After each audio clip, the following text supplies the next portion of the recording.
Hello बच्चों, let's see this question. इसके अंदर दे रखा है कि एक ऑब्जर्वर है जो कि एक एक्सीलरेटिंग बोट में है। किसके अंदर है? एक्सीलरेटिंग बोट, बहुत इंपॉर्टेंट वर्ड है। वो देखता है कि मास्ट के ऊपर से एक स्टोन को ड्रॉप किया गया। स्टोन ड्रॉप किया गया यानी कि इनिशियल वेलोसिटी कितनी रखेंगे? जीरो। उसको उस स्टोन का पाथ कैसा दिखेगा, ये हमको इस क्वेश्चन के अंदर बताना है। ठीक है, देखते हैं क्या करेंगे। देखिए, सबसे पहले हम कंडीशन समझ लेते हैं। क्या कंडीशन है? एक बहुत बड़ी बोट है। ठीक है, यहाँ पर एक आदमी खड़ा हुआ है, ये मास्ट लगी हुई है। इस मास्ट पे से एक स्टोन को ड्रॉप किया गया।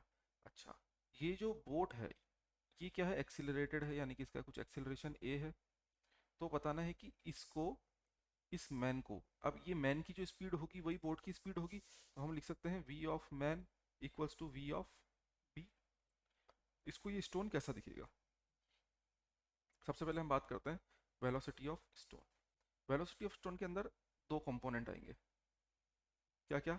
एक तो उसकी वेलोसिटी वाई डायरेक्शन में और एक उसकी वेलोसिटी एक्स डायरेक्शन में। ठीक है, अच्छा सबसे पहले वाई डायरेक्शन की बात कर लेते हैं। इनिशियल वेलोसिटी जीरो से ड्रॉप किया गया है, तो उसकी किसी टी टाइम पे वेलोसिटी क्या हो जाएगी? जी इंटू टी। ऐसा क्यों होगा? क्योंकि यू तो जीरो है ना, तो you plus G T, G T हो जाएगी। अगर एक्स डायरेक्शन में बात करूं, तो जिस डायरेक्शन पे उसको छोड़ा गया, इसको तो वी ऑफ वाई बोल देंगे, इसको बोल देंगे वी ऑफ एक्स। जिस डायरेक्शन पे उसको छोड़ा गया उस डायरेक्शन पे अज्यूम कर लेते हैं कि बोट की कुछ यू स्पीड रही होगी। ठीक है, तो वो उसी स्पीड से गिरता रहेगा, कोई दिक्कत नहीं है इसके अंदर। तो चलिए, अब मैं बात करता हूँ वेलोसिटी ऑफ बोट की। एक्स डायरेक्शन में कोई एक्सेलरेशन नहीं है, तो ए टी वाला पार्ट जीरो हो जाएगा। अगर हम लिखना भी चाहें plus a t, since no acceleration a is equal to zero, ये पूरा पार्ट जीरो हो गया। जब मैं वेलोसिटी ऑफ बोट की बात कर रहा हूँ तो इसके अंदर देखेंगे क्या करेंगे। देखिए, इसके अंदर हम क्या करेंगे कि वाई डायरेक्शन के अंदर तो कोई बोट की वेलोसिटी नहीं है, तो V Y is equal to तो जीरो आ जाएगा। अगर मैं एक्स डायरेक्शन में बात करूँ, तो अब क्या होगा कि किसी टाइम पर जब स्टोन छोड़ा गया उसके बाद तो क्या होगा? तब तो यू थी, लेकिन बोर्ड का एक्सेलरेशन भी हो रहा है, तो बोर्ड की क्या हो जाएगी? You plus a T.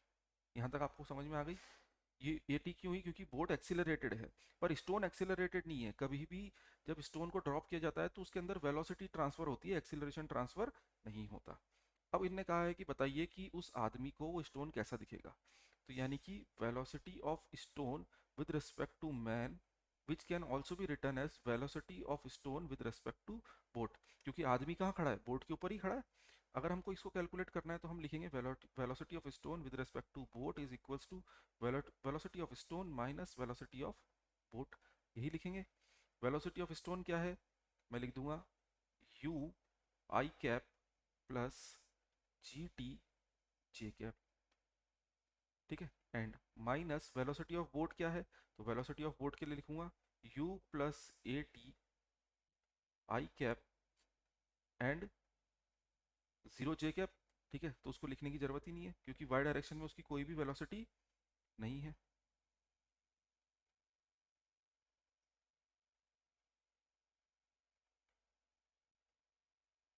इसको सॉल्व कर लेंगे तो v of stone with respect to boat क्या आ जाएगा हमारे पास?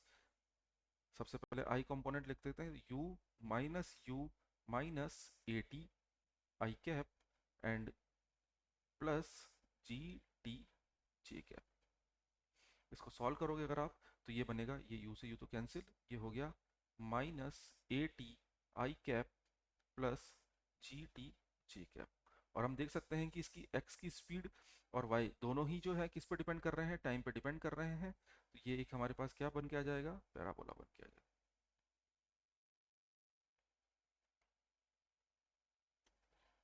भाई, हम पैराबोला के अंदर यही तो देखते हैं कि हम एक इनिशियल स्पीड v से किसी स्टोन को प्रोजेक्ट करते हैं, उसका एक x कंपोनेंट होता है vx, एक y कंपोनेंट होता है। तो यहाँ से ये पैराबोला बन के आ जाएगा। I hope you understood it well. Thank you.